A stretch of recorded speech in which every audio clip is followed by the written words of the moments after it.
नमस्कार, मी भाग्यश्री फाटक. मार्केट आणि मी सोप्या मराठीत शेअर मार्केट समजावून सांगण्याचा माझा एक उपक्रम. आज मला उशीर झाला आहे संध्याकाळचा व्हिडिओ द्यायला, कारण आमच्याकडे प्लास्टर करण्याचं काम चालू आहे. त्यामुळं मार्केटकडे पण खूप लक्ष असं रोजच्यासारखं राहिलं नाही आणि ते कामगार जाईस तोपर्यंत मला उशीर झाला. आज बरोबर कालच्या उलट मार्केट गेलं. सकाळी काही एवढं मार्केट मंदीत नव्हतं, पण हळूहळू मंदी वाढत गेली आणि जवळजवळ 680 पॉईंटपर्यंत सेन्सेक्स घसरला. त्यामुळं स्टॉप लॉस तर जातात, पैसे कमवणं पण इंट्राडेवाल्यांना या मार्केटमध्ये कठीण जातं. पण जे शॉर्ट टर्मसाठी ट्रेड करतायत त्यांना एवढं मात्र कठीण जाण्याचं कारण नाही. कारण कुठल्या ना कुठल्या चांगल्या शेअरचा ॲक्सिडेंट रोज होतोच. ते चांगले शेअर जर आपण घेतले तर 1 महिन्या 2 महिन्याने वाढतात. भारती एअरटेलमध्ये आज ब्लॉक डील झालं. 6.8 कोटी शेअर्स ब्लॉक डीलमधून विकले गेले. 12,847 कोटी.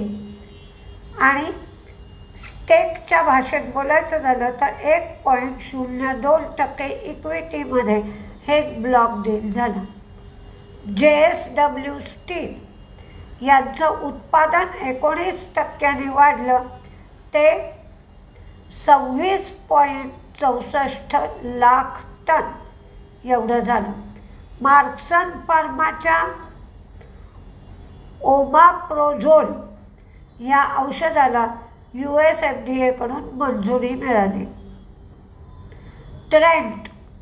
ट्रेंटने एक नवीन ब्रँड काढला आहे, बुर्म पोस्ट, BURMPOST असं त्या ब्रँडचं नाव. आणि या ब्रँडच्या नावानेच बंगलोरमध्ये त्याने नवीन स्टोअर सुरू केलं. मुकुंदचा रिझल्ट लागला. प्रॉफिट वाढलं, रेव्हेन्यू कमी, मार्जिन कमी. सिक्वेन्स सायंटिफिक यांचा रिझल्ट चांगला लागला, प्रत्येक गोष्ट वाढली. व्यंकीजचं प्रॉफिट कमी झालं, रेव्हेन्यू वाढला, मार्जिन कमी झालं. State bank of India, state बँकेचा रिझल्टही काही फारसा चांगला लागला नाही. प्रॉफिट 19,160 कोटी, पूर्वीचं 17,035 कोटी. प्रॉफिट वाढलं. ग्रॉस NPA त्यांचे वाढले. पूर्वी होते 1.82, आता 1.83. प्रोव्हिजन्स क्वार्टर ऑन क्वार्टर कमी झाल्या, पण इयर ऑन इयर प्रोव्हिजन्स वाढल्या. नेट NPA फ्लॅट राहिले. नेट इंटरेस्ट इन्कम कमी झालं. आणि अदर इन्कम त्यांचं जवळजवळ 6,000 कोटींनी वाढलं. पूर्वीचा अदर इन्कम होता 11,162, आता हे अदर इन्कम 17,346. म्हणजे या अदर इन्कमचा जर विचार केला तर तेवढं प्रॉफिटमधनं वजा घातल्यावर प्रॉफिट वाढलेलं दिसणार नाही. नेट इंटरेस्ट मार्जिन तेही कमी झालं. पूर्वी 3% होतं, आता 2.90. त्याच्यानंतर स्लिपेजेस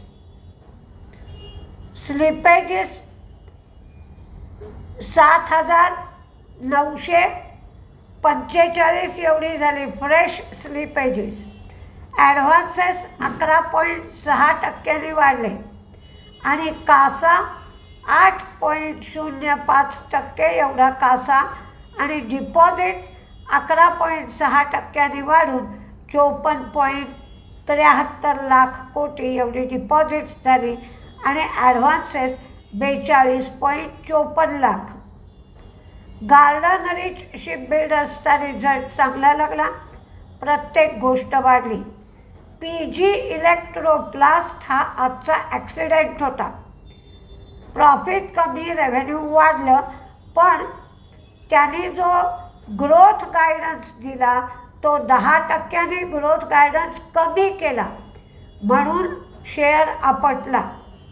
इन्फो एज यांचा रिझल्ट चांगला आला, प्रॉफिट, रेव्हेन्यू, मार्जिन वाढलं.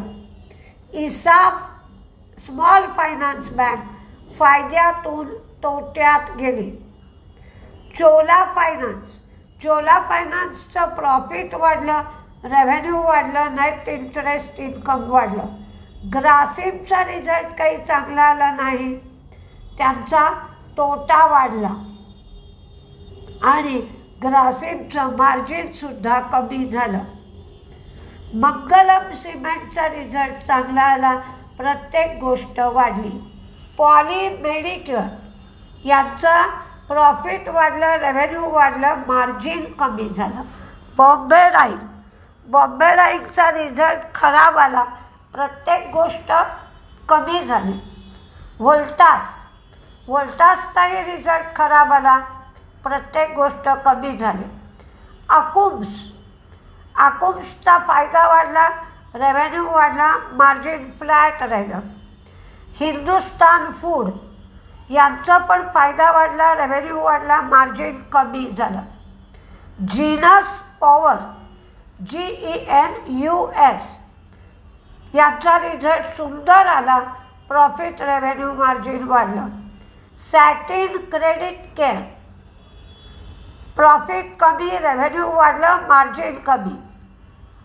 फाईन ऑर्गॅनिक हे पण तसंच, प्रॉफिट कमी, रेव्हेन्यू कमी, प्रॉफिट कमी, मार्जिन कमी. पुन्हा एका फाईन ऑर्गॅनिक प्रॉफिट कमी, मार्जिन कमी, रेव्हेन्यू वाढलं. पॉवर मेक प्रॉफिट कमी, रेव्हेन्यू आणि मार्जिन वाढलं.